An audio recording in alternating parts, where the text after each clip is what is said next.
সালাম আলাইকুম। আমাদের ধর্মের যে অবস্থা দিন দিন হয়ে যাচ্ছে, তাতে এক ঈশ্বরবাদী থেকে বহু ঈশ্বরবাদীতে রূপান্তরিত হচ্ছে ধর্ম। যেমন আদম আলাইহিসসালাম, তারপর থেকে এক ঈশ্বরবাদের ইবাদত করত, তখন ধীরে ধীরে ধীরে ধীরে তা বহু ঈশ্বরবাদীতে রূপান্তরিত হয়। মানুষ জালেম জাতিতে পরিণত হয়। যখন ইব্রাহিম আলাইহিসসালাম দুনিয়াতে আসেন, তখন বহু ঈশ্বরবাদী সমাজের প্রচলন ছিল। এক একজন এক এক গোত্র মানুষ এক এক ঈশ্বরকে ইবাদত করত। এক এক মূর্তি বানিয়ে তাকে অমুক ঈশ্বরের স্থানে জায়গা দিয়ে তাকে ইবাদত করা হতো। তো এইরকম পরিস্থিতিতে ইব্রাহিম আলাইহিসসালাম এক ঈশ্বরবাদী ধর্ম সবার কাছে প্রচার করতে শুরু করলো। তখন থেকে তারপর এক ঈশ্বরবাদী ইবাদত মানুষ করত। তারপর ধীরে ধীরে কালের পরিক্রমায় শত শত বছর, হাজার হাজার বছর যাওয়ার পর তা আবার বহু ঈশ্বরবাদীতে রূপান্তরিত হয়। নবী করিম সাল্লাল্লাহু আলাইহি ওয়াসাল্লাম মক্কায় আসার আগে, তখন মক্কার কাবার ভিতরে বহু মূর্তি রাখা ছিল। সেগুলো এক একজন এক এক দেবতা মানত ওই মূর্তিগুলারে।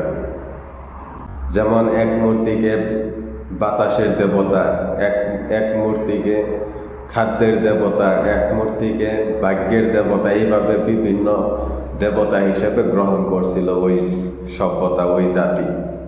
তখন আমাদের দয়াময় মায়ার নবী বিশ্বনবী মুহাম্মদ সাল্লাল্লাহু আলাইহি ওয়াসাল্লাম সেই মক্কায় আসেন এবং এক ঈশ্বরবাদী ধর্ম, ইব্রাহিম আলাইহিসসালামের এক ঈশ্বরবাদী ধর্ম প্রচার করেন এবং আল্লাহ তাআলা মুহাম্মদ সাল্লাল্লাহু আলাইহি ওয়াসাল্লামকে নবুয়ত দান করেন। এবং তখন থেকে ইসলামের এক ঈশ্বরবাদী ইবাদত করা শুরু করে মানুষ, যা এখনো শত শত বছর পরে এখনো চলে আসতেছে। এখন আমাদের দেশে, যেমন কিছু কিছু দেশে, বাংলাদেশ বলেন, আরবের কিছু দেশ বলেন, মানুষ বিভিন্ন দিকে ধাবিত হয়ে যাচ্ছে। মূল ধর্ম ছেড়ে, ধর্মের মূল ভিত্তি ছেড়ে এক এক গোত্র, এক এক সংস্থা, তারা এক এক দিকে চলে যাচ্ছে। যেমন আমাদের দেশে আমাদের কত দলে বিভক্ত হয়ে গেছে আলেম ওলামারা। আমাদের যারা সাধারণ মানুষকে শিক্ষা দিবে, ধর্ম বিষয়ে জানাবে, সাধারণ মানুষ কই থেকে জানবে ধর্মের কথা, ইসলামের কথা? তাদেরকে জানাতে হবে, সঠিক শিক্ষা তাদেরকে দিতে হবে। আমাদের মধ্যে জানার আগ্রহ নাই, শিক্ষারও আগ্রহ নাই। আর যারা আমাদের শিখাবেন সেই আলেম ওলামারাই এখন বিভিন্ন দলে বিভক্ত হয়ে গেছে। ইসলামটাকে তারা বিভিন্ন ভাগে ভাগ করে ফেলছেন। এজন্যই বললাম যে এক ঈশ্বরবাদ থেকে বহু ঈশ্বরবাদে রূপান্তরিত হচ্ছে।